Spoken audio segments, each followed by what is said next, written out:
বাংলাদেশে এই মুহূর্তে দরকার একটা নির্বাচিত সরকার। এবং এই কথাগুলো যে আমি বলেছি এগুলো বাস্তবায়ন সম্ভব একমাত্র একটা নির্বাচিত সরকার, যার পিছনে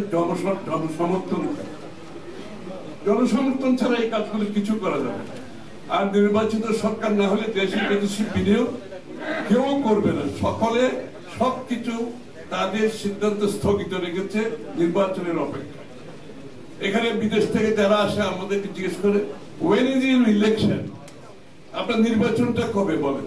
সব কথা শোনার পরে বলে আপনার নির্বাচনটা কবে বলে, কারণ তারা তো ইন্টেরিয়াম অন্তর্বর্তীকালীন সরকারের সাথে এত বড় একটা কমিটমেন্টে কেউ যাবে না।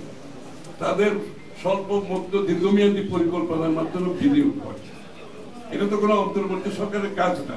সুতরাং সবাই বসে আছে হাত তুলে, সবাই অপেক্ষা করছে আমরা নির্বাচনের জন্য।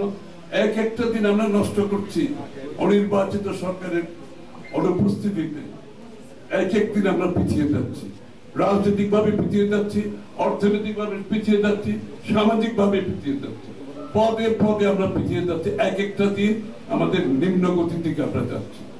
এই জন্য আজকে আপনাদেরকেও সবাইকে শক্তিশালী ভাবে বলতে হবে আমরা নির্বাচিত সরকার চাই যারা জনগণের কাছে জবাবদিহি, যারা জনগণের কাছে দায়বদ্ধ।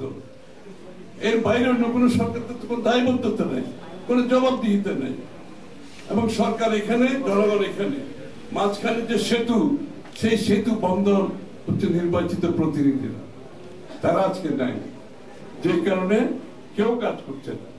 পুলিশ কাজ করছে না, সরকারি কর্মকর্তারা কাজ করছে না, কোন জায়গায় কোনো সিদ্ধান্ত দেওয়া হচ্ছে না, হবে না। এই জন্য আমি তাদেরকে দোষারোপ করছি না।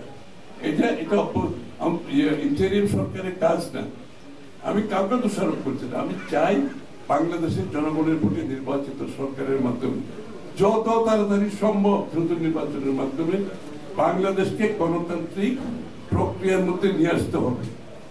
জনগণের মালিকানার প্রতিফলন ঘটাতে হবে, যার জন্য আমরা গত 17 বছর যুদ্ধ করেছি, প্রাণ দিয়েছি, জেল খেটেছি।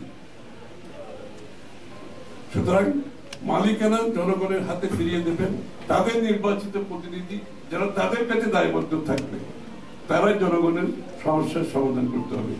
সংস্কার বলেন, পরিবর্তন বলেন, তারপরে আপনি কি বলেন, ওই চার্টার বলেন, সবগুলো বাংলাদেশের জনগণের সমর্থন নিয়ে করতে হবে। কোন বিশেষ দল, বিশেষ গোষ্ঠীর চিন্তার মাধ্যমে পরিবর্তন আসে না। আর আসলে সেই পরিবর্তন তাদের জন্য আসে, বাংলাদেশের মানুষের জন্য সেই পরিবর্তন আসে। এটা মাথায় রাখতে হবে। আমরা ঢাকায় কিছু লোক বসে নিজেদের বিজ্ঞ মনে করে বাংলাদেশের মানুষের সিদ্ধান্ত দিয়ে দেব, সেটা গণতন্ত্র নয়, সেটা গণতন্ত্র বিরোধী কার্যক্রম। গণতন্ত্রে বিশ্বাস করতে হলে জনগণের নির্বাচিত সরকারের মাধ্যমে, গণতান্ত্রিক প্রক্রিয়ার মাধ্যমে আপনাকে পরিবর্তন আনতে হবে, যেটা সবচেয়ে বেশি সাস্টেইনেবল হবে, যেটা টিকে থাকবে, টেকসই হবে। এবং সেটাই আজকে বাংলাদেশের মানুষের আকাঙ্ক্ষা, ব্যবসায়ীদের আকাঙ্ক্ষা। আমি যেখানে যাই ব্যবসায়ীরা আমাকে বলে, খসরু ভাই একটা নির্বাচিত সরকার দিয়ে আমাদের মুক্ত করে দেন। বিশ্বাস করে যেখানে যাই ব্যবসায়ীদের একটা কথা, খসরু ভাই একটা নির্বাচিত সরকার দিয়ে আমাদের একটু মুক্ত করে দেন। আমরা ব্যবসা বাণিজ্য করতে চাই, আমরা কাজ করতে চাই, আমরা বিনিয়োগ করতে চাই।